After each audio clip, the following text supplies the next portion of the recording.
যে 5ই আগস্ট যাদেরকে দেশের এই বাংলাদেশের মানুষ এই দেশ থেকে বিতাড়িত করে দিয়েছিল, এই এখন যারা অরাজকতা সৃষ্টি করতে চাইছে, খবর নিয়ে দেখেন ওই 5ই আগস্টে যারা বিতাড়িত তাদের সাথে এরা তলে তলে আবার খাতির শুরু করেছে।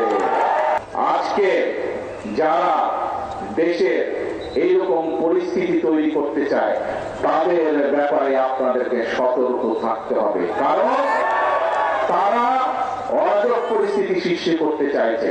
তারা যদি অরাজক পরিস্থিতি সৃষ্টি হয়, এই খাল কাটা বন্ধ হয়ে যাবে সারা বাংলাদেশে। ক্ষতিগ্রস্ত কে হবে?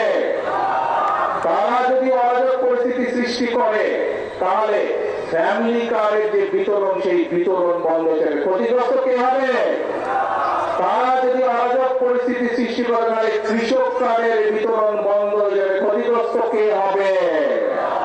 তারা যদি অরাজক পরিস্থিতি সৃষ্টি করে তাহলে ইমাম সাহেবদের, মুয়াজ্জিন সাহেবদের, খতিব সাহেবদের, অন্যান্য ধর্মের যে ধর্মগুরু আছেন তাদের সম্মানী দেওয়া বন্ধ হয়ে যাবে। ক্ষতিগ্রস্ত কে হবে? প্রিয় ভাই বোনেরা, তারা যদি অরাজক পরিস্থিতি সৃষ্টি করে রাস্তাঘাট বন্ধ করে তাহলে গ্রামের বাচ্চাদেরকে যে আমরা নতুন স্কুল ড্রেস দিতে চাইছি, গ্রামের বাচ্চাদেরকে যে স্কুল ব্যাগ দিতে চাইছি, সেই প্রক্রিয়া বন্ধ হয়ে যাবে। ক্ষতিগ্রস্ত কে হবে? গ্রামের বাচ্চারা হবে।